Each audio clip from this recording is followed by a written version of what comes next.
আলহামদুলিল্লাহ, আল্লাহ পাকের শুকর ও সুজুদ যে মহান রব্বুল আলামিন আমাদেরকে পবিত্র জুমাবারে জুমার মসজিদে আগেভাগে সেই আলোচনায় শামিল হওয়ার তৌফিক দান করেছেন।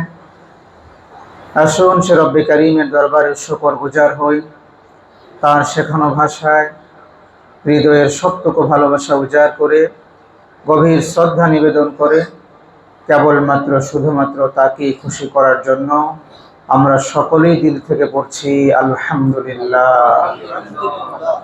আপনারা সবাই কেমন আছেন? আল্লাহ তাআলা আমাদেরকে মরণ পর্যন্ত ঈমানের সাথে সুস্থতার সাথে ভালো রাখুন, সবাই পড়ি আমিন। সম্মানিত মুসল্লিয়ান কিরাম, আজকে আমরা যে বিষয়টা নিয়ে কথা বলবো সেই বিষয়টার শিরোনাম হলো যে শর্তে জান্নাতে যাওয়া মুমিনদের জন্য সহজ হবে। যে শর্তে জান্নাতে যাওয়া মুমিনদের জন্য শর্ত হবে কিংবা সহজ হয়, এই বিষয়টা আজকে আমরা প্রথমে 3টি হাদিস থেকে আমরা আলোচনা করব, তারপর ওই শর্তটা নিয়ে সময় যতক্ষণ আমাকে পারমিট করে সবিস্তারে আলোচনা করব ইনশাআল্লাহ। আল্লাহ তাআলা আমাকে এবং আমাদের সবাইকে সঠিক কথাগুলোর উপর গভীর মনোযোগের সাথে শ্রবণ করে আমল করার তৌফিক দান করুন, পড়ি আমিন। আল্লাহু আকবার। প্রথমে আমি যে হাদিসটির অবতারণা করব এটা সহিহ মুসলিমের হাদিস। সহিহ মুসলিমের 31 নম্বর হাদিস। কিভাবে আমাদের জান্নাতে যাওয়া সহজ হয়, হুজুর আকরাম সাল্লাল্লাহু আলাইহি ওয়াসাল্লাম আমাদেরকে অনেকগুলো পথ ও পন্থা বলে দিয়েছেন যে এই কাজগুলো যদি উম্মত করে তাহলে সহজে তারা জান্নাতে যেতে পারবে। তবে কিছু কন্ডিশন আছে। কন্ডিশনগুলো একদিক দিকে বিবেচনা করলে অতীব সহজ, আরেক দিক দিয়ে বিবেচনা করলে অত্যন্ত দুরূহ এবং কষ্টকর, খুবই কঠিন। তবে মুসলমান এবং ঈমানদার যারা আল্লাহতে বিশ্বাসী তাদের জন্য কঠিন কোনো কিছু নয়। সহিহ মুসলিমের 31 নম্বর হাদিস, হযরত আবু হুরায়রা রাদিয়াল্লাহু তাআলা আনহু এই হাদিস বর্ণনা করেন। তিনি বলেন, একবার হুজুর সাল্লাল্লাহু আলাইহি ওয়াসাল্লাম একবার সাহাবায়ে কেরামদের মাঝে এরকম মজলিস করছেন।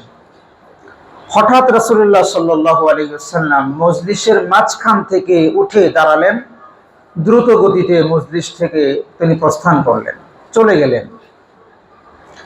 সাহাবায়ে কেরাম চিন্তা করলেন হয়তো রাসূলুল্লাহ কোনো জরুরি প্রয়োজনে তিনি মজলিস ত্যাগ করছেন, আবার হয়তো এখনই ফিরে আসবেন। এমনটি আমাদের অনেকের হয় না, জরুরি ফোন আসলে আমরা মজলিসে বলা যাচ্ছে না, এটি একটু দূরে গিয়ে কথা বলে আবার মজলিসে ফিরে আসে, কিংবা কেউ ডাকছে জরুরি কথা বলতেই হবে, অথবা স্ট্রেঞ্জার হাজত হয়েছে, নানাবিধ কারণে জরুরি প্রোগ্রামও মানুষ অল্প সময়ের জন্য ত্যাগ করে। তো সাহাবায়ে কেরামও চিন্তা করলেন হয়তোবা এমন কিছু একটা ঘটেছে যার কারণে রাসূলুল্লাহ সাল্লাল্লাহু আলাইহি ওয়াসাল্লাম আমাদেরকে রেখে মাঝখান থেকে তিনি চলে গিয়েছেন। এই কাজ নবীজি আর কখনোই করেন নাই। সাহাবায়ে কেরামদেরকে বসিয়ে রেখে মজলিস শেষ না করে তিনি কখনোই আর মজলিস থেকে উঠেন নাই। সাহাবায়ে কেরাম সবাই বসা আছেন এখনো পর্যন্ত, হুজুর আসবেন অপেক্ষায় অপেক্ষমান সবাই। সময় যতই গড়াইতে লাগলো সাহাবাদের মাঝে একটু গুঞ্জন শুরু হয়ে গেল, কি হলো রে, হুজুর সাল্লাল্লাহু আলাইহি ওয়াসাল্লাম এখনো কেন আসছেন না? তিনি গেলেন তো অনেকক্ষণ হয়েছে। সবার মধ্যে একটা পেরেশানি কাজ করছে, সবাই ভীত হয়ে গেলেন যে হুজুর যে বাইরে গেলেন কোনো কারণে কোনো ক্ষতিগ্রস্ত হয়ে গেলেন কিনা, কেউ কোনো অ্যাটাক করে ফেললো কিনা, আক্রমণের শিকার হলেন কিনা, কিংবা কোনো ক্ষতির সম্মুখীন তিনি হলেন কিনা। এরকম পেরেশানি করতে করতে হাদিসের যিনি বর্ণনাকারী হযরত আবু হুরায়রা রাদিয়াল্লাহু তাআলা আনহু তিনি বলছেন, আমি নিজেই উঠে দাঁড়ালাম এবং বেরিয়ে গেলাম হুজুরের সন্ধানে। কই গেলেন, কোথায় গেলেন, কি কারণে গেলেন, কোনো বিপদে পড়লেন কিনা, এমনটি তো কখনো আর তিনি করেন না। সহিহ মুসলিমের 31 নম্বর হাদিস বলছি আমি। হযরত আবু হুরায়রা রাদিয়াল্লাহু তাআলা আনহু বলেন, আমি খুঁজতে খুঁজতে খুঁজতে খুঁজতে পেরেশান হয়ে গেলাম, চারপাশে কোথাও আমি রাসূলুল্লাহ সাল্লাল্লাহু আলাইহি ওয়াসাল্লামকে পাচ্ছি না। এমন অবস্থায় আমি যেতে যেতে একটি বাগানের কাছে গেলাম। এই বাগানটি ছিল বনি নাজ্জার গোত্রের। এই বাগানের কাছে যাওয়ার পরে আমার কাছে কেমন যেন মনে হলো, ভেতরে মনে হয় হুজুর সাল্লাল্লাহু আলাইহি ওয়াসাল্লাম আছেন। তো এটাকে কেন্দ্র করে আমি বাগানের চারপাশ ঘুরছি ভেতরে ঢোকার জন্য, কিন্তু প্রবেশ দ্বার খুঁজে পাচ্ছি না। কোন জায়গা দিয়ে যে ভেতরে প্রবেশ করবো এটা আমি খুঁজে পাচ্ছি না। অনেক খোঁজাখুঁজির পরে আমি আবিষ্কার করলাম একটা নালা। এই নালার ভেতর দিয়ে একেবারে জড়সড় হয়ে আমি বাগানের ভেতরে প্রবেশ করলাম। আমি যেমনটি আন্দাজ করেছিলাম ভেতরে হুজুর আছেন, ঠিক তেমনি আমি গিয়ে ভেতরে হুজুর সাল্লাল্লাহু আলাইহি ওয়াসাল্লামকে পেলাম।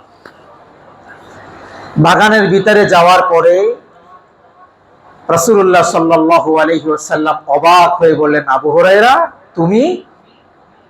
আবু হুরায়রা বললেন, ইয়া রাসূলুল্লাহ, হ্যাঁ আমি।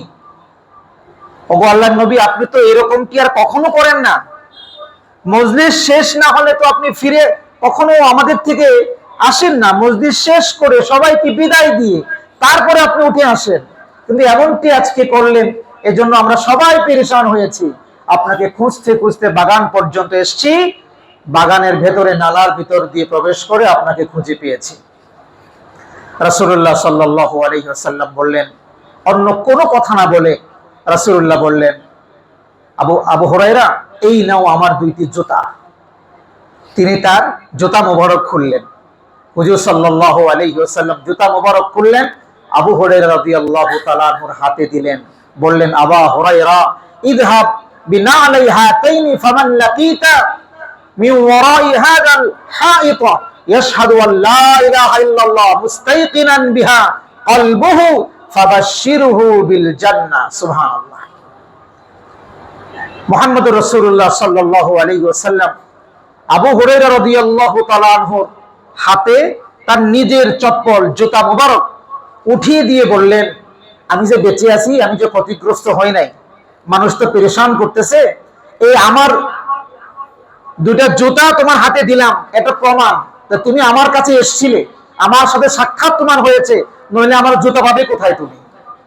এই দুই জুতা নিয়ে তুমি যাও, যারা পেরেশানি হচ্ছে তাদের কাছে যাও। আর একটা কথা বলবে, সেটা কি?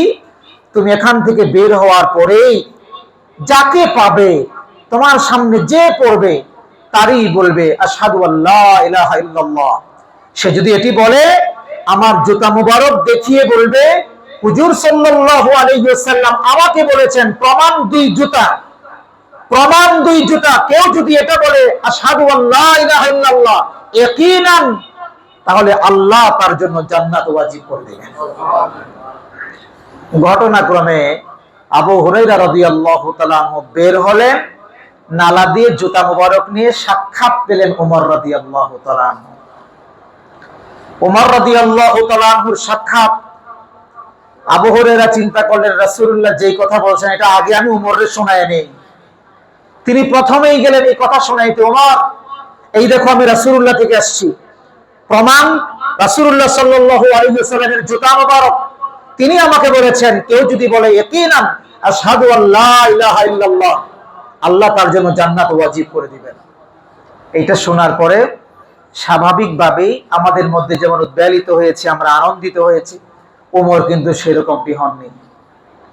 খুশি হওয়ার বদলে ওমর রাদিয়াল্লাহু তাআলা আনহু রাগ করেছেন। এমনটি রাগ করেছেন, হাদিসে এসেছে আবু হুরায়রা রাদিয়াল্লাহু তাআলা আনহুকে ওমর রাদিয়াল্লাহু তাআলা আনহু জোরে ঘুষি মেরেছেন, জোরে ঘুষি মেরেছেন। ওমরের ঘুষিতে আবু হুরায়রার সাথে সাথে পড়ে গেছেন চিত হয়ে। পড়ে গিয়ে তিনি উঠতে লাগবেন, এমন সময় তিনি আবার বলে ইরজি, আবার ধমক দিলেন, ফিরে যাও, যেখান থেকে আসছো সেখানে ফিরে যাও, রাসূলুল্লাহ সাল্লাল্লাহু আলাইহি ওয়াসাল্লামের কাছে ফিরে যাও। আবু হুরায়রা চিন্তা করেন, এত একটা সুন্দর খুশির খবর নিয়ে আমি আসছি, প্রমাণ হিসাবে রাসূলুল্লাহর জুতা মুবারক নিয়ে আসছি, আর উমরের সামনে এটা বলার পরে ঘটনাটা ঘটলোটা কি? চিন্তা করে আর সামনে না গিয়ে তিনি জুতা দিয়ে আবার এই নালা দিয়ে বাগানের ভিতরে প্রবেশ করে সমস্ত কৈফিয়ত বলতে লাগলেন, অজুহাত, সরি, যে ঘটনা ঘটলো ঘটনা বলতে লাগলেন। হুজুর আপনি বললেন এবং আপনার বক্তব্য জুতা মুবারক দেখাই আমি বললাম যে এটা দলিল, রাসূলুল্লাহই আমাকে বলেছেন, আর এটা বলার পরে আমার সাথে ওমর রাদিয়াল্লাহু তাআলা আনহু এই ঘটনা ঘটাইছেন। বলতে বলতে বলতে বলতে সাথে সাথে পিছনে ওমর রাদিয়াল্লাহু তাআলা আনহু নালা দিয়ে বাগানে হাজির। হুজুর সাল্লাল্লাহু আলাইহি ওয়াসাল্লাম জিজ্ঞেস করলেন, মা হামালাকা ইয়া ওমর, ওমর তোমার কি হয়েছে? ওমর তোমার কি হয়েছে? এটা তো আমি পাঠিয়েছিলাম, তুমি এমনটি কেন করলে? ওমর রাদিয়াল্লাহু তাআলা আনহু বলেন, ইয়া রাসূলুল্লাহ বিআবি ওয়া আনতা উম্মি, আমার বাবা এবং আমার মা আপনার জন্য কুরবান হোক। সুবহানাল্লাহ। ওগো আল্লাহর নবী, আপনি নিজে কি আবু হুরায়রা রাদিয়াল্লাহু তাআলা আনহুকে আপনি নিজেকে পাঠিয়েছিলেন? আপনি কি আপনার জুতা মোবারক দিয়ে তাকে পাঠিয়েছিলেন এবং এটা কি বলতে বলেছিলেন যে ইয়াকিনের সাথে লা ইলাহা ইল্লাল্লাহ পড়বে তার জান্নাত ওয়াজিব হয়ে যাবে? এটা কি আপনি বলেছিলেন? নবীজি বললেন, না, হ্যাঁ, এটা আমি বলেছি। হযরত ওমর বললেন, ইয়া রাসূলুল্লাহ ফালা তাফআল, ইয়া রাসূলুল্লাহ ফালা তাফআল, ওগো আল্লাহর নবী এমনটি আপনি করিয়েন না, এটা আপনি করিয়েন না, আল্লাহর রাস্তে এটা আপনি করিয়েন না, দোহাই লাগে এটা আপনি করিয়েন না। রাসূলুল্লাহ সাল্লাল্লাহু আলাইহি ওয়াসাল্লাম তাকে যখন এটা বললেন, তখন ওমর বলতে লাগলেন, নবী গো, আপনি যদি এটা করেন তাহলে দেখা যাবে যারা এখন মুনাফিক আছে, যারা ইবাদত করতে মনে চায় না, তারা একটা দলিল পাবে। রাসূল বলেছে একবার লা ইলাহা ইল্লাল্লাহ বললেই জান্নাত ওয়াজিব, আর নামাজ লাগবে না, রোজা লাগবে না, যাকাত লাগবে না, হজ লাগবে না, কিচ্ছু লাগবে না, শুধু লা ইলাহা পড়বো আর দুনিয়ার সব বদমাইশি করব। ওমর রাদিয়াল্লাহু তাআলা আনহু এটা রাসূলুল্লাহকে বললেন। রাসূলুল্লাহকে বলার পর তিনি বলেন, ফালা তাফআল ইয়া রাসূলুল্লাহ ফাখাল্লিহিম ইয়ামালুন, ওগো আল্লাহর নবী, এটা আপনি আবু হুরায়রাকে নিষেধ করেন, তাকে বলেন আপাতত এটা বন্ধ রাখতে, এই কাজটা আপনি করিয়েন না গো নবী, এটা করলে যারা এখন ইবাদত করছে তারা ইবাদত ছেড়ে দিবে।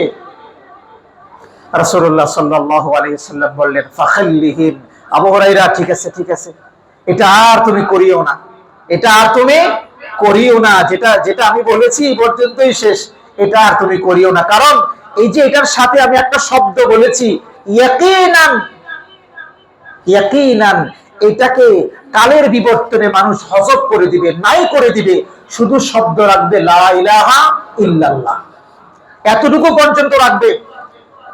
আমি যে ইয়াকিনান শব্দটা উল্লেখ করে দিয়েছি, ইয়াকিনের সাথে এই কথাটা মানুষ আর বলবে না, মানুষ শুধু প্রচার করবে লা ইলাহা ইল্লাল্লাহ, এটা বললেই ফাদাখালাল জান্নাহ, জান্নাত তার জন্য ওয়াজিব হয়ে যাবে। সুতরাং আবু হুরায়রা আমার পক্ষ থেকে আর এটা বলিও না। এই হাদিস সহিহ মুসলিমের 31 নম্বর হাদিস। এই হাদিস বলছে কেউ যদি ইয়াকিনের সাথে লা ইলাহা ইল্লাল্লাহ পড়ে বলে তাহলে তার জন্য জান্নাত ওয়াজিব। রাসূল বলেছেন, সহিহ মুসলিমে স্থান পেয়েছে, কথার সত্যতা 100 ভাগ। সত্যতা কত ভাগ? 100 ভাগ। 100 ভাগ। রহিত হয় নাই হাদিস, নিষেধ করেছেন প্রচার করতে। কেন? এর ব্যাখ্যা আমি পরে বলবো। 2 নম্বর হাদিস বলি, সুনানে নাসাই 674 নম্বর হাদিস।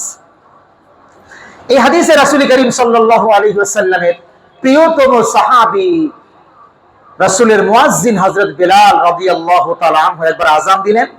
আযান দেওয়ার পরে ফানাম্মা সাকাতা, তিনি আযান দিয়েই কেমন যেন থতমত হয়ে চুপ হয়ে রইলেন, কোনো কথা বলছেন না। হুজুর সাল্লাল্লাহু আলাইহি ওয়াসাল্লাম এখন যেখানে শুয়ে আছেন, আরাম ফরমাচ্ছেন, বারজাখি জীবন গ্রহণ করছেন, যে কবর মাকবারা জান্নাতের টুকরা থেকে এখানে তার ঘর ছিল। আম্মা জান আয়েশা সিদ্দিকা রাদিয়াল্লাহু তাআলা আনহার হুজরাখানা ছিল। এখান থেকে তিনি বের হলেন, বের হয়ে তিনি বললেন সাহাবায়ে কেরামদেরকে, মান ক্বালা মিসলা হাযা ইয়াকিনান দাখালাল জান্নাহ। সুবহানাল্লাহ। হাদিস সুনানে নাসাই 674 নম্বর হাদিস। বললেন যেই ব্যক্তি মুয়াজ্জিন বেলালের এই শব্দগুলো, মুয়াজ্জিন বেলাল তার আযানে যে শব্দগুলো বলেছে, কি বলেছে? আশহাদু আল্লা ইলাহা ইল্লাল্লাহ, আশহাদু আন্না মুহাম্মাদার রাসূলুল্লাহ, এইটা যে বলবে ইয়াকিনের সাথে, ফাদাখালাল জান্নাহ, সে জান্নাতে চলে যাবে। কে বলেছেন ভাই? মুহাম্মাদুর রাসূলুল্লাহ সাল্লাল্লাহু আলাইহি ওয়াসাল্লাম। মিসলা হাযা ইয়াকিনান, তোমাদের কেউ যদি ইয়াকিনের সাথে এই বাক্যগুলো বলে তাহলে তার জায়গা হবে জান্নাত, তার জায়গা হবে জান্নাত। এই হাদিসেরও ব্যাখ্যা আমি পরে আসতেছি। ইয়াকিনান, এই সামনের যে হাদিসটা আমি বলেছি এটাও ইয়াকিনান, এটাও ইয়াকিনান। 3 নম্বর হাদিস, সহিহ বুখারীর হাদিস 6306 নম্বর হাদিস। এই হাদিসে একটি দোয়ার কথা বলা হয়েছে, যে দোয়াটি আমরা অনেকেই হয়তো পারি, না পারলেও নাম শুনেছি, সাইয়্যিদুল ইস্তিগফার। নাম শুনি নাই ভাই? আমরা অনেকের মুখস্থ আছে, অনেকে হয়তো পারি, কেউ হয়তো আধা আধা পারি। যারা কম পারেন বা পারেন না শিখে নেবেন। কেন শিখবেন? হাদিস কি বলে শোনেন। সহিহ বুখারীর হাদিস, নবীজি বলছেন, যে ব্যক্তি সাইয়্যিদুল ইস্তিগফার পড়বে, মান ক্বালাহা মিনান নাহার, যে ব্যক্তি দিনের বেলা, সকাল বেলা এটা পড়বে, মুকিনান বিহা, ইয়াকিনের সাথে, ফামাতা মিন ইয়াউমিহি ক্বাবলা ইউমসিয়া, সন্ধ্যা হবার আগেই যদি দিনের মধ্যেই লোক মারা যায়, ফামা হুয়া মিন আহলিল জান্নাহ, সুবহানাল্লাহ, আল্লাহ তাআলা তারে জান্নাত দিয়ে দিবেন। ওয়ামান ক্বালাহা মিনাল লাইল, এবং কেউ যদি রাতের কোনো অংশে পড়ে, সন্ধ্যায় পড়ে, রাতের ভিতরেই যদি এই লোক মারা যায়, তো আল্লাহ তাআলা তারে জান্নাত দিয়ে দিবেন, সুবহানাল্লাহ। এটা হলো সাইয়্যিদুল ইস্তিগফার। সম্মানিত ভাইয়ের আমার, এখন হলো কথা, আমাদের এমন কাউকে কি পাওয়া যাবে যে লোক দৈনিক একবার লা ইলাহা ইল্লাল্লাহ পড়ে না, শোনে না, কিংবা সপ্তাহেও পড়ে না, মাসেও পড়ে না, জীবনেও একবার পড়ে নাই, এমন কোন মুসলমান কি আছে পৃথিবীতে? তাহলে রাসূলুল্লাহর ঘোষণা অনুযায়ী জাহান্নামে মুসলমান যাবার কথা না। কি কথা ঠিক না? রাসূলুল্লাহর ঘোষণা অনুযায়ী জাহান্নামে মুসলমান যাবার কথা না। যে একবার লা ইলাহা ইল্লাল্লাহ পড়বে, তার জায়গা কোথায় হওয়ার কথা? বলেন না কোথায় হওয়ার কথা? কিন্তু আল্লাহর কোরআন তো বলছে, ইন্নাল মুনাফিকিনা ফিদ দারকিল আসফালি মিনান নার, মুসলমানদের মধ্যে ঘাপটি মেরে থাকা মুনাফিকদের জায়গা হবে কাফেরদেরও আরো নিচে, কাফেরদেরও আরো নিচে, একেবারে তলদেশে হবে মুনাফিকদের সর্বনিম্ন জায়গা। সর্বোচ্চ শাস্তি কাফেরদের থেকে বেশি শাস্তি হবে মুনাফিকদের। এরা কাফেরদের মধ্য থেকে নয়, মুসলমানদের লেবাস ধরে, মুসলমানদের কমিউনিটিতে বসবাস করা, মুসলমানদের মধ্য থেকে আইডেন্টি মুসলমানদের, তারা। অথচ মুনাফিকদের সেই যুগেও যারা মুনাফিকদের সর্দার ছিল, তাদের থেকে নিয়ে শুরু করে তারা আযান দিত, ইকামত দিত, নামাজ রাসূলুল্লাহর পেছনে পড়তো, কালিমা পড়তো, জিকির আজকার করতো, লা ইলাহা ইল্লাল্লাহ দৈনিক 1000 বার পড়তো। তো রাসূলুল্লাহর ঘোষণা অনুযায়ী সব মুনাফিকরাই জান্নাতে যাবার কথা। কথা কর না, ঠিক কিনা? যাবার কথা না? হ্যাঁ, রাসূল তো বলে নাই যে মুনাফিক পড়লে যাবে না, কাফের পড়লে যাবে না, এটা বলে না। রাসূল বলেছেন যে পড়বে সেই জান্নাতে যাবে।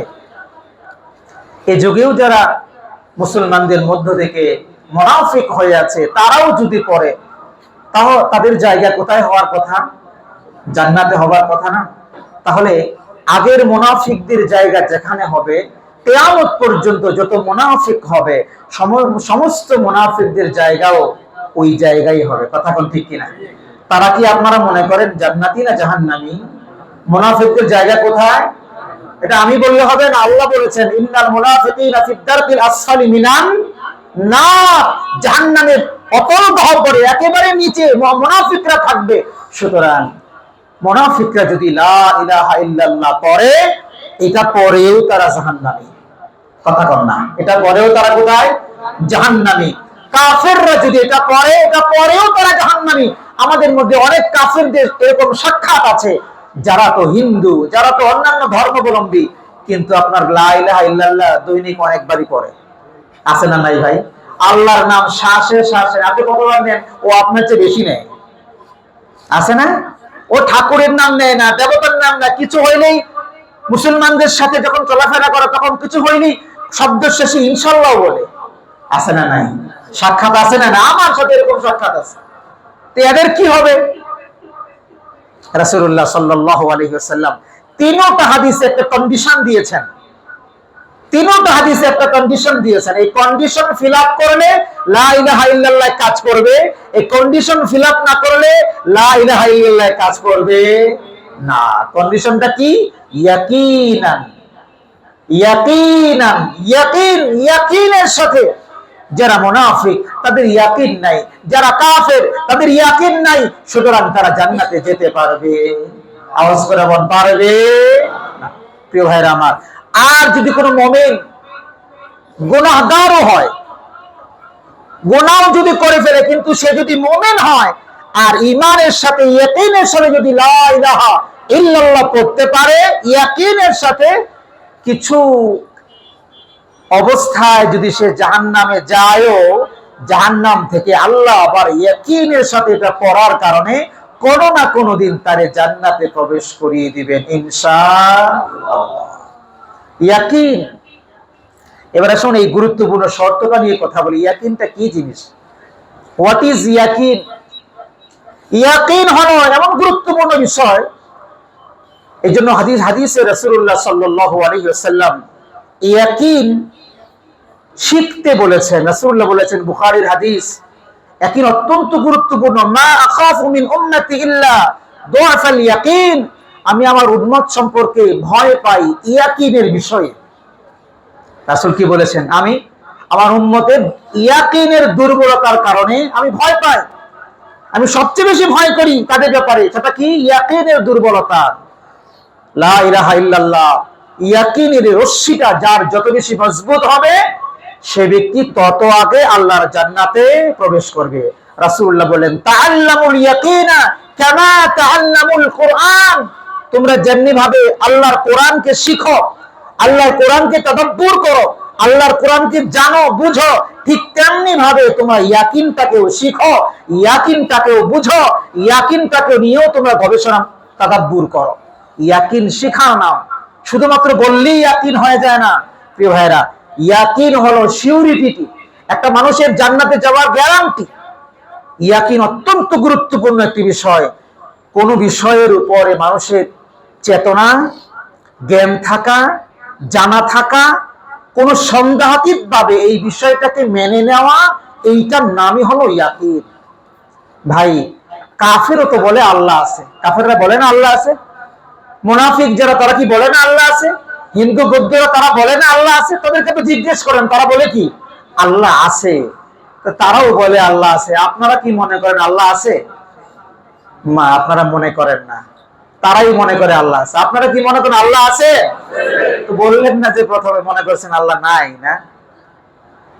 আপনারাও বলেন, আমরা সবাই বলি আল্লাহ আছে। হিন্দুও বলে আল্লাহ আছে, কাফেরও বলে আল্লাহ আছে, মুনাফিকও বলে আল্লাহ আছে। তো সবার আল্লাহ আছে, আল্লাহ নিবেন কোনটা? হ্যাঁ, ইয়াকিনের সাথে যারা আল্লাহকে বিশ্বাসের সাথে জ্ঞান নিয়ে যারা বলেছে আল্লাহ আছে, এটা আল্লাহ নিবেন। কথা বলেন ঠিক কিনা? যদি আপনার বলাটা আর ইয়াহুদি, নাসারা, খ্রিস্টান কিংবা হিন্দু, বৌদ্ধ, মুনাফিকদের বলাটা এক বলা হয়, তাহলে আপনারটা আল্লাহ নিবেন না।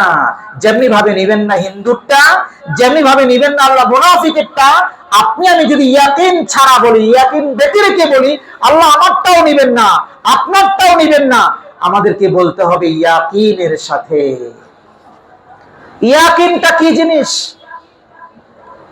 প্রিয় ভাইরা আমার? কাফের, বেঈমান, হিন্দু, মুনাফিক যখন আল্লাহ আছেন এটা বলেন, তারা সেটা জবান দিয়ে বলেন। কি দিয়ে বলেন? আওয়াজ করে বলেন, বুঝার বিষয়। আজকে বক্তব্য বুঝতে হবে আপনাকে। তারা বলেন জবান দিয়ে। আর যারা মুমিন, জান্নাত প্রত্যাশী মুমিন, তারা বলবেন কলিজা দিয়ে। কি দিয়ে বলবেন? কলিজা দিয়ে। পার্থক্যটা আপনি কেমন করে বলবেন? কাফের, বেঈমান, হিন্দু, মুনাফিক তারা বলবেন আল্লাহ আছেন, কিন্তু বিচার দিবসকে তারা বিশ্বাস করবেন না, কিংবা মুখে বিশ্বাস করে বললেও কার্যে পরিণত করবেন না। কেমনে বুঝবেন?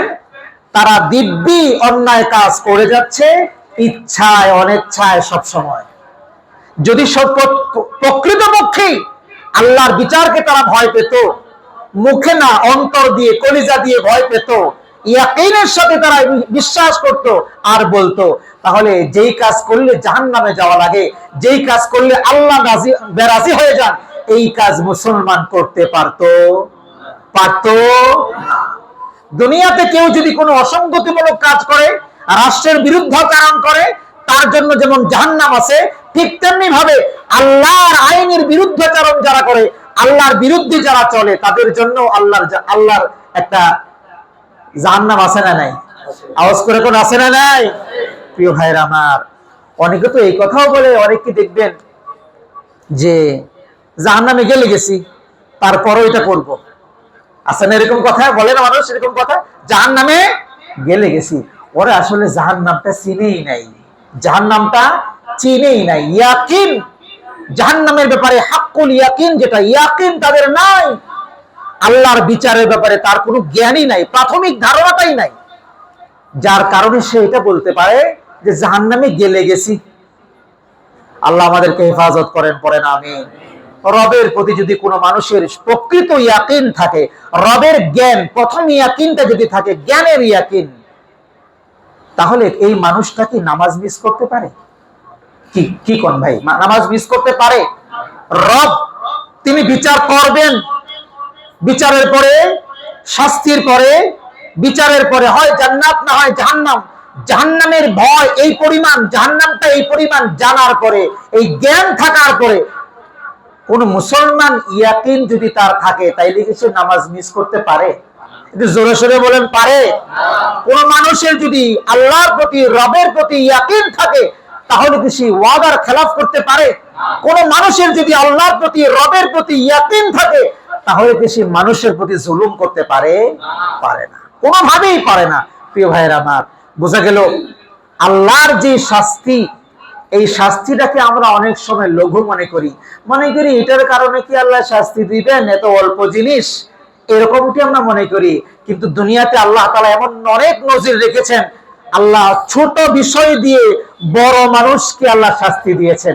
এরকম আছে না নাই?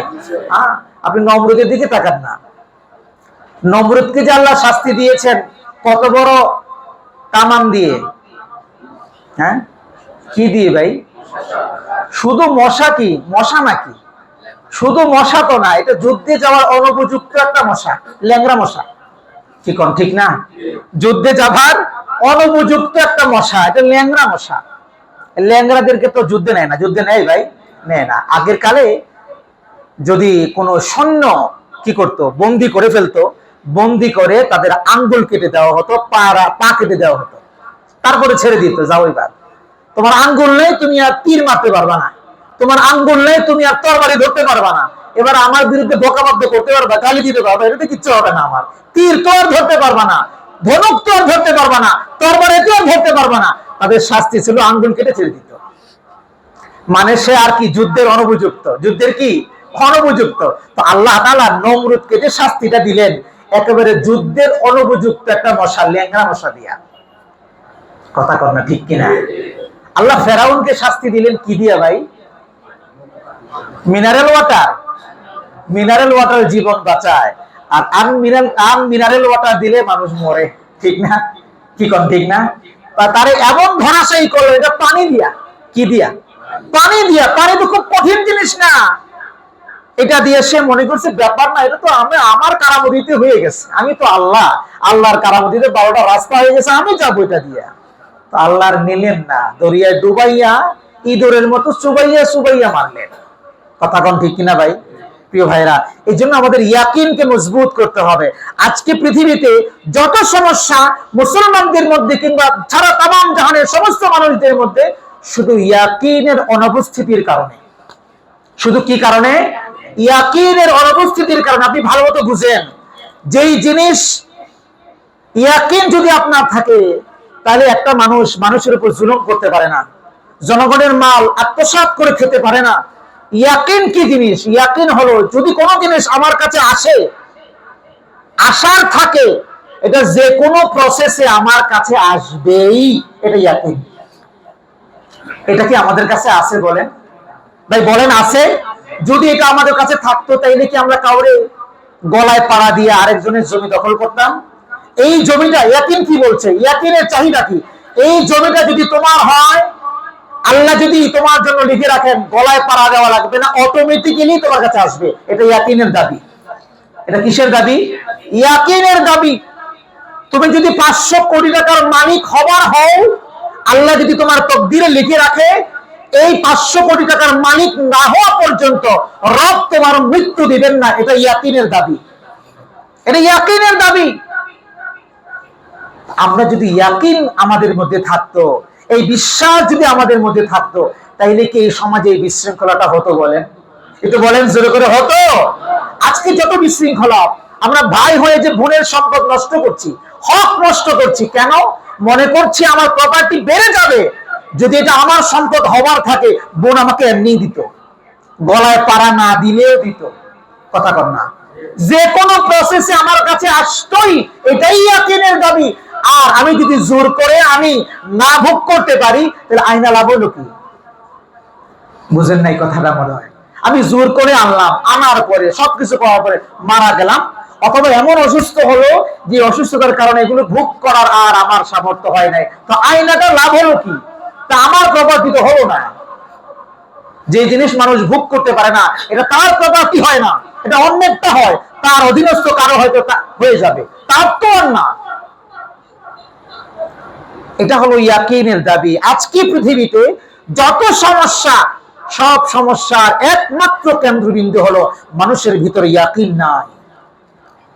এই ইয়াকিনের অসুবিধা ভাই, বিশ্বাস করেন অনেক সময় এরকমটি হয়েছে, মানুষ খাবারে প্লেট নিয়ে বসেছে, এমন একজন দরজায় এসে করান আসছে, তাকে দিয়ে দিতে হয়েছে, বলাও যায় নাই বাসায় আর এক প্লেট ভাতও নাই। এরকম হয় নাই অনেক সময়? হ্যাঁ হয়েছে তো অনেক সময় হয়েছে। ওই লোকের এটা ছিল খাবার, আপনি প্লেট নিয়ে বসলে কি হবে? দিতে হবে তাকে। এটাই ইয়াকিনের দাবি, এটাই ইয়াকিনের দাবি। অনেক সময় তো এমন হয়েছে, বাসায় রান্না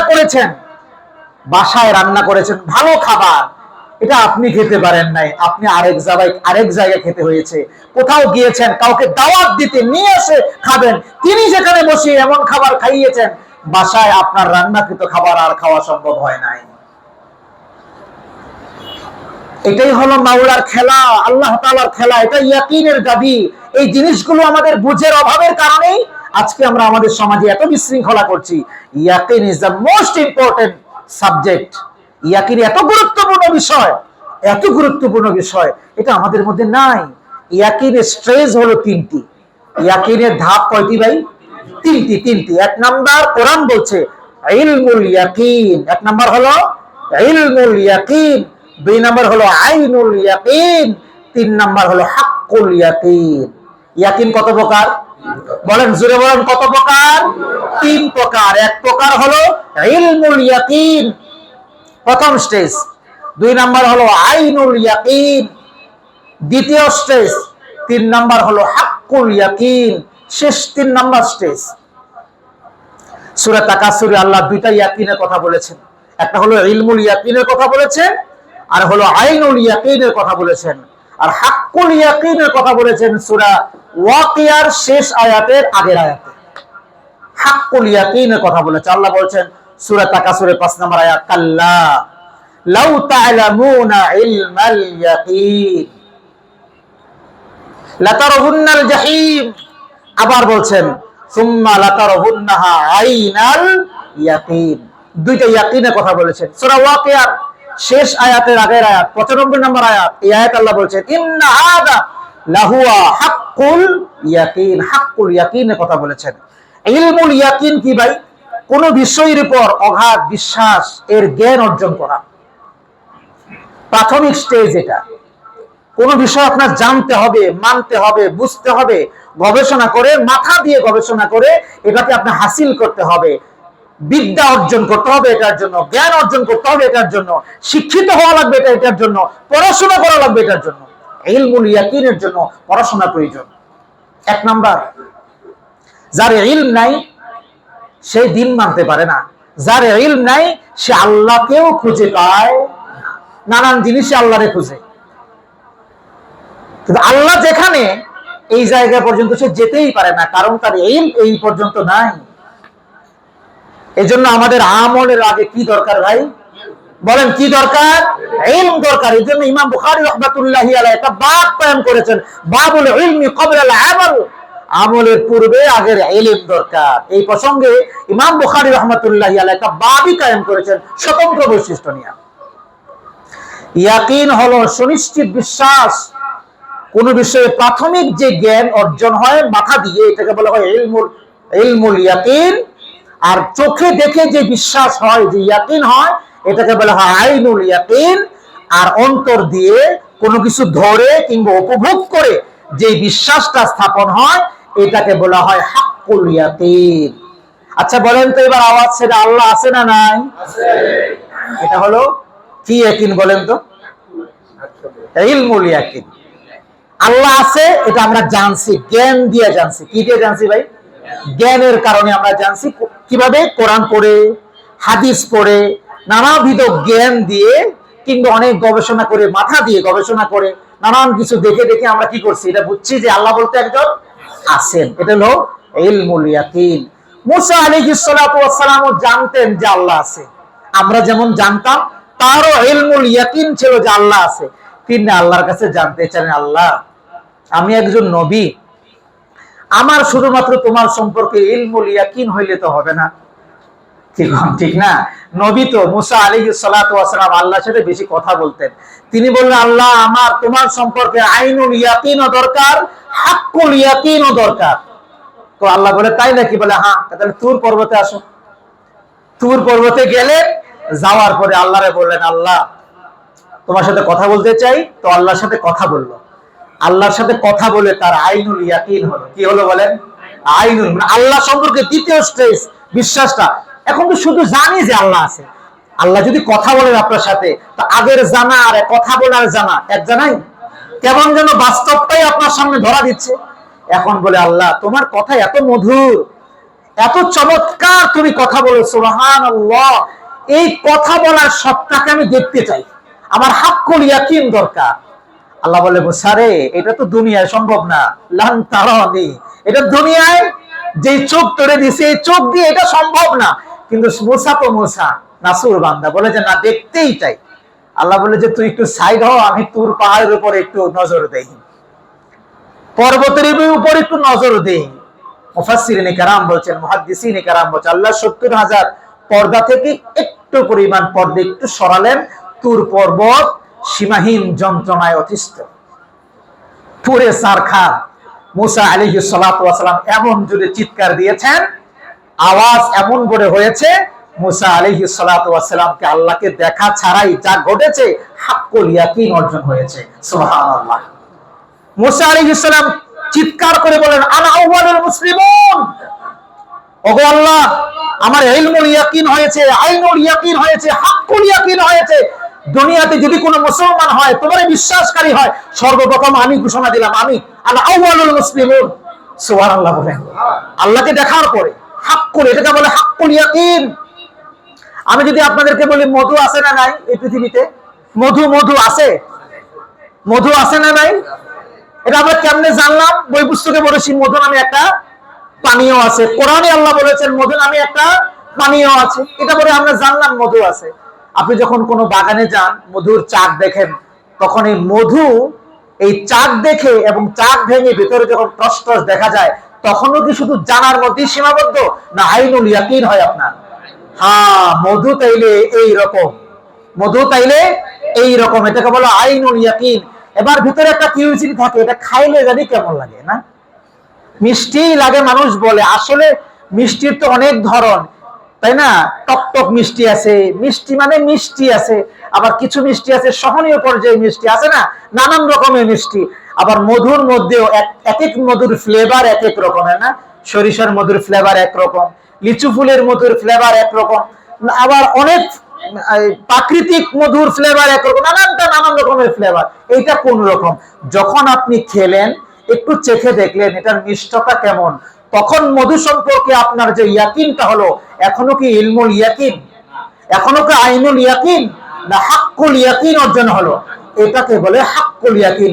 এখন যদি কেউ আপনাকে বলে মধু কি, মধু সম্পর্কে ডেফিনেশন চাইলে শুধু আপনি জেনে জেনে উত্তর দেওয়া লাগবে না, ভেতরে কলিজা থেকে আপনি বলতে পারেন, মিয়া মধু হলো এমন জিনিস, এটা এমন করে চাক বানায়, এটার ভিতরে এমন চিপ দিলে রস পড়ে, এটা খাইতে এমন মিষ্টান্ন লাগে। কথা কর না? একজন মানুষ শুধু বই পুস্তকে পড়ে মধু এমন মিষ্টান্ন, মধু বলা, মধু বানায়, এইটা যেমন করে বলবে, আপনি চেখে খেয়ে কি এমনটাই বলবেন? আপনার ভিতরে তৃপ্তিটা কি এমনই থাকবে, না আরো বেশি থাকবে? বলে এটাকে বলেছে আইনুল হাক্কুল ইয়াকিন। ইব্রাহিম আলাইহিস সালাতু ওয়াস সালাম নবী, জলিলুল কদর নবী, তিনি যখন বললেন যে আল্লাহ তাআলা জীবিত মানুষকে মৃত করতে পারেন, মৃত মানুষকে জীবিত করতে পারে, এটা আল্লাহর হুকুম, আল্লাহর সামর্থ্যের মধ্যে। এটা পৃথিবী থেকে মানুষ যখন সবাই চলে যাবে, শেষ হয়ে গেলে পুনরুত্থান দিবসে আমরা আবার উঠে দাঁড়াবো, জীবিত হব। তিনি এই ঘোষণা যখন মানুষের কাছে দেন, তখন মানুষেরা জিজ্ঞেস করে, তুমি কি দেখছো নি যে আল্লাহ মরার পরে আবার জীবিত করে? লাগছে নি? বেশ জোরে কর না, জোরে কর না, লাগছে নি? নবী তো এখন মিথ্যা বলতে পারবে যে আমি দেখছি? চুপ করে গেছে, আর কিছুই বলে না যে আসলে তো এটা আমি দেখি নাই। আল্লাহ বলছেন, আল্লাহর কথাকে আমি শতভাগ বিশ্বাস করে মানুষের কাছে প্রচার করছি। তিনি আবার দূরে গিয়ে আল্লাহর কাছে বলে, আল্লাহ আমার হাক্কুল ইয়াকিন দরকার। কি দরকার? হাক্কুল ইয়াকিন দরকার, যে মৃত্যুর পরে তুমি যে আবার জীবিত করতে পারো, এটা ইতমিনানে কলবের জন্য, মনের প্রশান্তির জন্য এটা আমার দরকার নবী হিসাবে। আল্লাহ বললেন, তুমি কি বিশ্বাস করো না নাকি? নবী বলেন, অবশ্যই বিশ্বাস করি, তবে এই বিশ্বাসটা এখনো পর্যন্ত ইলমুল ইয়াকিনের পর্যায়ে। কোন পর্যায়ে বলেন? ইলমুল ইয়াকিনের পর্যায়ে। আল্লাহ আরো দুইটা স্টেজ বাকি আছে, আইনুল ইয়াকিন, হাক্কুল ইয়াকিন, ওইটাও আমার দরকার। আল্লাহ বলছেন, ঠিক আছে, ঠিক আছে। তাহলে আল্লাহ চারটা পাখির কথা বললেন। কয়টা পাখি? খেয়াল করেন, খেয়াল করেন, চারটা পাখির কথা বললেন। তাফসীরের কিতাবে এক এক তাফসীরে এক একটা আসছে, তবে প্রসিদ্ধতম হলো মোরগ, হাঁস, ময়ূর আর হলো কাক। এই চারটা হলো প্রসিদ্ধ। আরো আছে, রাজহাঁসের কথা আছে, কবুতরের কথা আছে, এক তাফসীরে এই শুকরের কথাও আছে। যেহেতু হাদিসে আল্লাহ তাআলা হাবিব পাখির কথা বলেছেন, আমরা সেগুলোকে নিচ্ছি না, শুকরটাও নিচ্ছি না। এই চারটিকে আল্লাহ তাআলা বলে, চারটা পাখিকে ধরে আনো, ধরে এনে জবাই করো। শুনতেছেন? ধরে এনে জবাই করো, জবাই করে এই পলকগুলোকে, চার পাখির পলককে একসাথে করো, চার পাখির রক্তগুলোকে একসাথে মিক্স করে ফেলো, চার পাখির গোশতগুলোকে টুকরা টুকরা করে একসাথে মিক্স করে ফেলো, আর চার পাখির মাথা, চারটি মাথা তোমার হাতে রাখো। এবার চারটা ভাগ করো। এই চার ভাগের মধ্যে এক ভাগে কাকের গোশত আছে, এই ভাগের মধ্যে হাঁসের গোশত আছে, এই ভাগের মধ্যে ময়ূরের গোশত আছে, মোরগের গোশত আছে। চারটা ভাগ করে চারটা পাহাড়ের চূড়ায় রেখে দিয়ে আসো। সুবহানাল্লাহ বলে রেখে দিয়ে আসো। ইব্রাহিম আলাইহিস সালাতু ওয়াস সালাম চারটি পাখি সংগ্রহ করলেন, জবাই করলেন, টুকরা টুকরা করলেন, রক্তগুলোকে একসাথে মিক্স করে ফেললেন। আল্লাহ কি দেখাচ্ছেন? মৃত্যুর পরেও যে আল্লাহ জীবিত করতে পারে, এটা দেখাচ্ছেন নবীর হাক্কুল ইয়াকিনের জন্য। চার পাহাড়ের চূড়ায় এই মিশ্রিত গোশতগুলো রেখে আসলেন, পলক টলক সহ। এবার আল্লাহ বললেন, তুমি একটু দূরে এসে একটাকে ডাক দাও। সুবহানাল্লাহ বলবেন না? ইব্রাহিম আলাইহিস সালাতু ওয়াস সালাম একটাকে ডাক দিলেন। বলেন তো, মোরগ নির্দিষ্ট কোনো পাহাড়ে আছে না চার পাহাড়ে? কাক নির্দিষ্ট কোনো পাহাড়ের গোশত না চারো পাহাড়ে? এরকম চারো পাহাড় থেকে গোশতগুলো, পলকগুলো, রক্তগুলো আস্তে আস্তে মাথা ছাড়া, কি ছাড়া? মাথা কার কাছে? ইব্রাহিম আলাইহিস সালাতু ওয়াস সালামের কাছে। মাথা ছাড়া হেঁটে হেঁটে, দৌড়ে দৌড়ে চার পাহাড় থেকে মিশ্রিত হয়ে সম্পূর্ণ একটা পাখি হয়ে, মাথা ছাড়া পাখি হয়ে ইব্রাহিম আলাইহিস সালাতু ওয়াস সালামের কাছে এসছে। মাথা জোড়া লাগিয়ে আবার উড়াল দিয়ে চলে গেছে। সুবহানাল্লাহ, হাক্কুল ইয়াকিন অর্জন হয়েছে। যখন জীবিত হলো, জীবিত হওয়ার সাথে সাথেই কি হলো? আইনুল ইয়াকিন অর্জন হয়েছে। উড়াল দিয়ে চলে যখন গেল, তখন কি হলো? হাক্কুল ইয়াকিন অর্জন হয়েছে। এই নবী বলেছেন, আল্লাহর নবী যে বলেছেন, ইয়াকিনান লা ইলাহা ইল্লাল্লাহ। কোন ইয়াকিন? এই ইয়াকিন, যে ইয়াকিনের পরে মানুষ মৃত্যুবরণ করতে পারে, তথাপি আল্লাহ পথ থেকে চুল পরিমাণ বিচ্যুত হয় না। ওই ইয়াকিন যখন তোমার আপনার থাকবে, আমার আপনার থাকবে, ওই ইয়াকিন নিয়ে যখন লা ইলাহা ইল্লাল্লাহ পড়ব, তখন ওই ইয়াকিনের বদৌলতে লা ইলাহা ইল্লাল্লাহ আমাকে জান্নাত দিয়ে দিবে। ইয়াকিন বুঝে আসছে তো ভাই? ইব্রাহিম আলাইহিস সালাতু ওয়াস সালামকে কি করলো নমরুদ? কুয়ার ভিতরে, আগুনের ভিতরে ফালাই নাই? ফালানোর পরে, ফালানোর সময় জিবরাইল আমিন আলাইহিস সালাত, হাক্কুল ইয়াকিন বলছি আমি আপনাকে, জিবরাইল আমিন আলাইহিস সালাতু ওয়াস সালামকে আল্লাহ পাঠালেন, যাও তাড়াতাড়ি গিয়ে আমার বন্ধুর কটাক দেখো, গিয়ে বলো যে কি উপকার তোমার দ্বারা তোমাকে করতে হবে, আল্লাহ পাঠাইছেন উপকার করার জন্য। আয়েশা বলছেন, জিবরাইল আলাইহিস সালাম, যে নবী ইব্রাহিম, আপনার যে উপকার প্রয়োজন আমাকে বলেন, সঙ্গে সঙ্গে আমি সে উপকার করব। ইব্রাহিম নবী বলেছিলেন, না, তোমার উপকার আমি নিতে রাজি না, সুবহানাল্লাহ বলেন না। তোমার উপকার আমি কেন নেব? আমি কি তোমার ইবাদত করি? ইবাদত করি আমি আল্লাহ। তিনি কি আমাকে দেখছেন না আমি কি বিপদের মধ্যে আছি? তিনি যদি দেখেন আমি বিপদের মধ্যে আছি, আমাকে আগুনে ফেললে কি না ফেললে কি? আগুন কার কথা শোনে? ইয়াকিন হলো আল্লাহর কথা শোনে। এই কূপের মধ্যে ফেললে কষ্ট দিবেন কি? আল্লাহ দিবেন। যদি আল্লাহ চান আমাকে শান্তি দিতে, যদি আল্লাহ চান আমাকে আগুনে না পোড়াতে, দুনিয়ার কোনো আগুনের তো সাহস নাই, দুনিয়ার কোনো আগুন তো আমাকে পোড়াতে পারবে না, দুনিয়ার কোনো শাস্তি তো আমাকে কষ্ট দিতে পারবে না। সুতরাং ইয়াকিন হলো আল্লাহর উপর। বলেছে তোমার সহযোগিতা দরকার নাই, আল্লাহটা দরকার। সুবহানাল্লাহ। আল্লাহ বলেন কি? কুল নারু ইয়া নারি, হ্যাঁ কুল নারু কুলনা ইয়া নারু কুনি বারদাও ওয়া সালামা আলা ইব্রাহিম। ইব্রাহিমের জন্য আগুন তুমি কি হয়ে যাও? আরামদায়ক, শান্তিদায়ক হয়ে যাও। সুবহানাল্লাহ। এটা হলো হাক্কুল ইয়াকিন। আর আপনার আমার অবস্থা ইয়াকিন কোন পর্যায়ে? যে আমরা যতক্ষণ গর্তে পড়ব না ততক্ষণ বলি আল্লাহই বাঁচানেওয়ালা। কথা ভাই ঠিক না? আল্লাহ কি ওয়ালা? বাঁচানেওয়ালা। যখনই পড়ার উপক্রম তখনই এর ডাক দিই ওরে ডাক দিই, ভাই ধরো তাড়াতাড়ি বাঁচাও। তখন এই যে আল্লাহই বাঁচানেওয়ালা, এই ইলমুল ইয়াকিনটা আমাদের আর কোনো কাজ করে না। কথা কর না, ঠিক কি না? এই ইলমুল ইয়াকিন দিয়ে লা ইলাহা করলে হবে না। এই ইলমুল ইয়াকিন জেনে কাফেরও পড়ে, মুনাফিকও পড়ে। এই লা ইলাহা ইল্লাল্লাহর কথা রাসূল বলেন নাই, রাসূল বলেছেন ইয়াকিনান। কোন ইয়াকিন? ইব্রাহিম আলাইহিস সালাম গর্তে পড়েছেন তো জিবরাইল ফেরেশতার সহযোগিতা নেন নাই, আল্লাহটা দরকার। ওই ইয়াকিন। আপনি জেলখানায় যাবেন, কারো তকদির নেবেন না।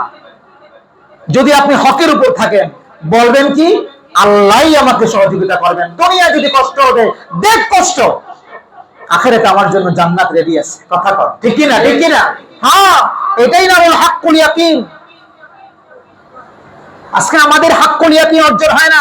এবার চিন্তা করে দেখেন কত জনে হাক্কুল ইয়াকিন নিয়া লা ইলাহা ইল্লাল্লাহ আজ 60 বছর একবার করতে পারছি। বুঝে আসছে ভাই? কথা বুঝে আসতেছে? এবার চিন্তা করে দেখেন ওই হাক্কুল ইয়াকিন দিয়ে আজকে 60 বছর 70 বছরে কতবার পড়তে পেরেছি। হ্যাঁ, একবারও যদি পড়তে পারি যথেষ্ট। একবারও পড়তে পারলে যথেষ্ট। পড়তেই তো পারি না এখনো পর্যন্ত একবারও, হাক্কুল ইয়াকিন দিয়া। এই জন্যই ওমর রাদিয়াল্লাহু তাআলা আনহু আবু হুরায়রাকে ঘুষি মেরে ফেলে দিয়ে রাসূলের কাছে নিয়ে গেছেন। এইটা যদি প্রচার করা শুরু করে দেয়, এরা সুযোগ নেবে, ইয়াকিনান শব্দটাকে বাদ দিবে, আর খালি বলবে লা ইলাহা ইল্লাল্লাহ পড়ো, দাখালাল জান্নাহ, জান্নাতে প্রবেশ করো। এরা দুনিয়া আর কোনো ইবাদত করবে না। বুঝেছে প্রিয় ভাইরা আমার? এই জন্য আমাদেরকে এই জিনিসগুলো খেয়াল রাখতে হবে। দেখেন সূরা তাকাসুর ইয়াকিনের কথা আল্লাহ বলছেন, উদাহরণ দিয়েছেন জাহান্নাম। লা তারাহুন্নাল জাহিম। এই জাহান্নামের কথা রাসূল করিম সাল্লাল্লাহু আলাইহি ওয়াসাল্লাম উম্মতদেরকে শুনিয়েছেন, আল্লাহ তার বান্দাদেরকে শুনিয়েছেন, জাহান্নামের কথা বলেছেন। আল্লাহ বলেছেন জাহান্নামের ইলমুল ইয়াকিন তো দুনিয়ায় তোমাদের হচ্ছে, দেখো নাই, আইনুল ইয়াকিন এখনো হয় নাই। হবে যখন কিয়ামতের ময়দানে যাবে, জাহান্নামকে যখন টেনে আনা হবে তখন তোমাদের আইনুল ইয়াকিন হবে। আর শাস্তি ভোগ করার জন্য যখন এটার ভিতরে পড়বে, হাক্কুল ইয়াকিন অর্জন হবে। জাহান্নামের শাস্তি কি পরিমাণ কঠিন।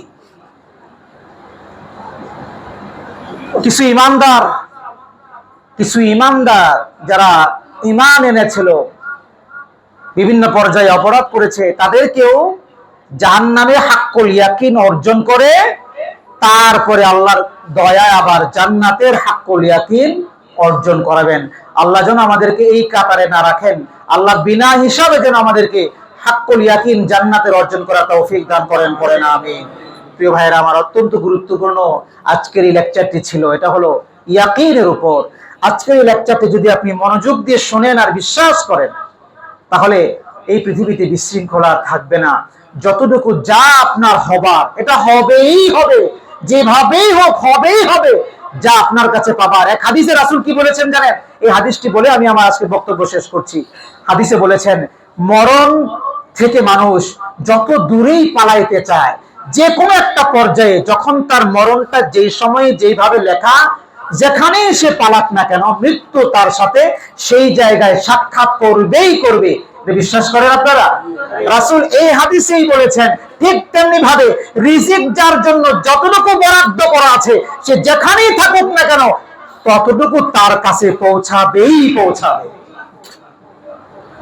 আমরা ওই আগেরটা বিশ্বাস করি, কিন্তু এইটা বিশ্বাস করি না। এজন্যই যত মারামারি, কাটাকাটি, হিংসা, জিঘাংসা, মারামারি, নানান রকমের খেলাপি, নানান কিছু। কথা কন ঠিক কিনা ভাই? আহারে, আল্লাহ আমাদেরকে হেফাজত করেন, পড়েন আমিন।